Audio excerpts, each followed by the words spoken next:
Today, I'm going to walk you through my exact process of painting this landscape scene. I'm going to talk you through how to preserve the white of the paper, how to connect shapes in your painting to create a stronger composition, and I'll walk you through the watercolor timing that's needed each step along the way. Here is a look at the reference photo, and we have a few challenges here in this subject matter. We have the light on the road that we need to preserve, the lighter area on the grasses here, and then we have the white building.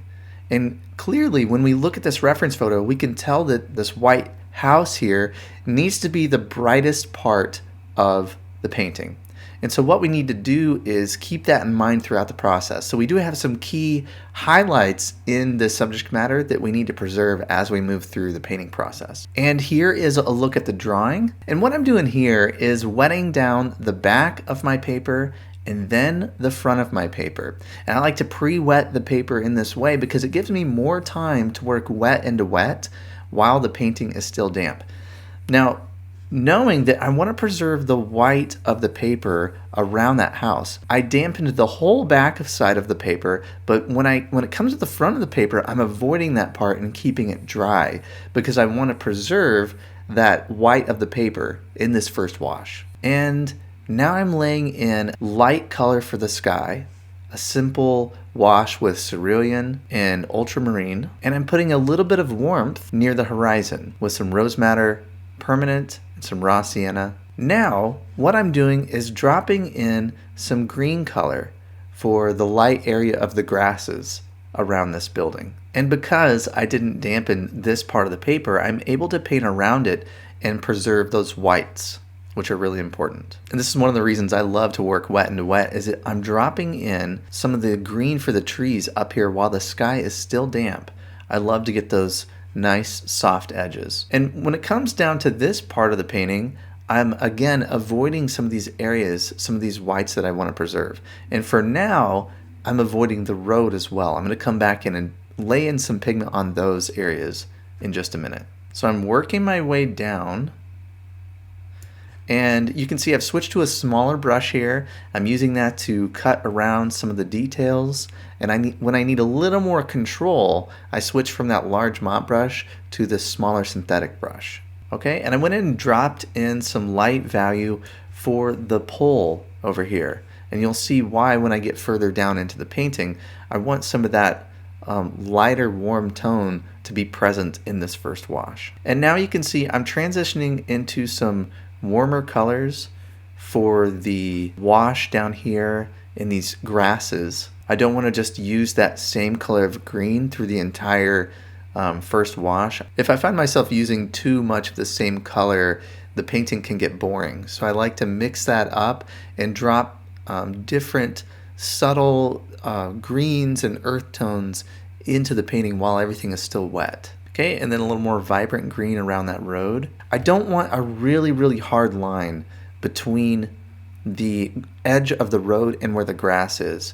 And so what I'm going to do is take a damp brush with some light, warm tone and go ahead and soften up those edges and put a little bit of pigment on the road as well. So just taking that, and it's okay if a little bit of that green merges onto the road. And that is a look at the first wash of my painting. At this point, I let everything dry. All right, the paper has dried. Now I'm trying to really think about the large connected shape of the scene and build up the strength. As we do that, we'll start to see the light show up in the painting. I really want to see the massive trees in the background as one big connected shape. I don't want to get too invested in painting a lot of little broken up shapes. When you paint that way, it doesn't give your painting the stability and the connectivity that it really needs. So I have the light of this pole here that I'm painting around. So I'm painting trees on either side. And while that shape is still damp, you can see that I've dropped in some shadow into the form of these trees. And as I go into paint the trees that are further back, I lighten up my values so they aren't quite as strong as these trees here. And I also introduce some cooler green color because I want to give this scene a feeling of distance. And by cooling it down and simplifying the shape further back in the scene, I'm creating that feeling of distance in the painting that it needs. So you can see I'm trying to paint these trees as one big connected shape, and I'm working into the shape while things are still wet. So I'm adding a little bit of variety here, a little bit darker, just not all the same pigment and value. And I'm carefully painting around the house here. So I continue to work my way into this big tree shape, and here you can see that I'm using my fingernail and I'm scratching in a few little branches into the tree, and that little bit of detail is so helpful in bringing this middle area of the painting forward and letting this area feel more like distance, because texture brings things forward. The lack of texture pushes things further back. And now I'm connecting some of the greens of this shape into that background shape, and I'm leaving a little bit of a feeling of light on some of these areas. Some of those colors that I placed in the first wash, I'm leaving a little bit of that behind. Every wash is a setup for the next one. So that green that I put in my first wash plays a small role, but it really adds something interesting to the painting.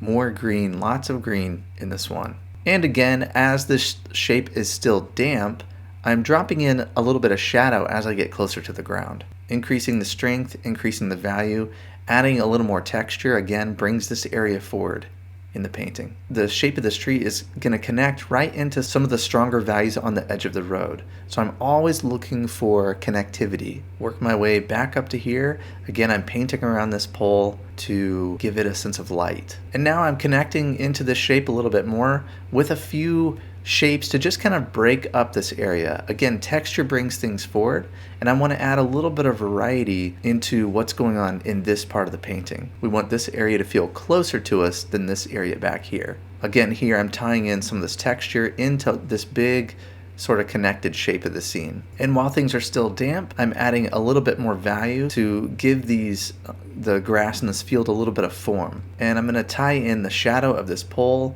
into that shape as well. And you can see that as we add more value and work our way through the scene, the light is starting to appear, which is great. Put this shadow across the road, and the shadow actually gives us a little bit of shape and form to what's going on down here. And now that we're pretty much through that big connected shape, it's time to add in some details. So I'm getting some darker color on this smaller brush, thinking about what I need to do up here to add a little bit of finish to the painting, adding a little bit of more detail to ensure that this is really reading as strong and as interesting as we want it to. Now I want to add a few little marks to break up any areas that I feel are a little too boring. Just add some finishing touches and some darks to continue to polish this scene a little bit. You can see over here I'm using a piece of scrap paper. When I want to do some dry brush, sometimes I will load up a brush and get out some of that excess moisture on a piece of scrap paper.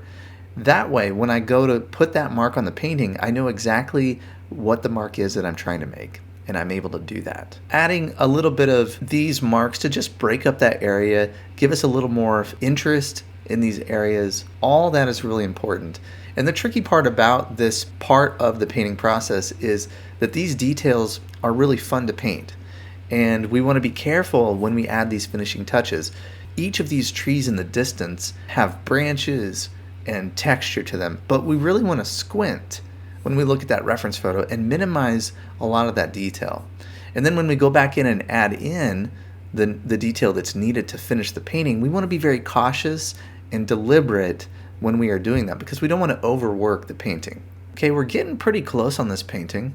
I'm adding a little bit of texture on the road here. Here I'm putting a little bit more texture on the road leading into the scene. A few little marks to add some interest and break up areas. And now I have a little bit of gouache that I'm using. If there's a little highlight that's needed here in the scene, there's a pole that I didn't want to paint around like I did this larger pole. So I'm going to use some gouache to add that in now.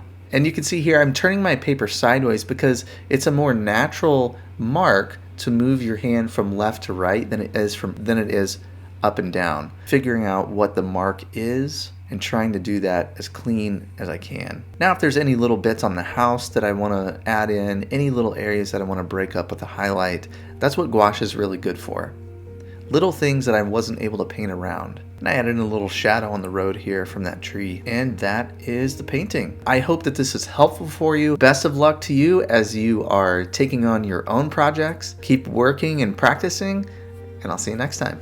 Have you ever been really excited about a painting and you get all set up, you find that right reference that you're excited about, and then it's time to go and you feel lost? You ever had that experience? You just are having a hard time finding consistency. Some of your paintings turn out, some of your paintings don't turn out, and you're not really sure why. Well, I have a free resource that I want to give to you today that can help with these problems. My 5 steps to plan a successful watercolor painting. I walk you through the crucial planning phase of your painting that will help you understand what you're going to paint first, second, and third. The planning is really so important, especially in watercolor. This medium is harder to correct. It's so immediate. So having that plan is very important. I send you a PDF that you can download. And the great thing about this is you can have it on your phone, you could print it out, and you can take a look at these crucial planning steps before you start each painting to ensure that you're thinking through these important things as you get started. You can download this right now before you start your next painting. All you have to do is follow this link here and download my 5-step guide to planning a successful watercolor painting.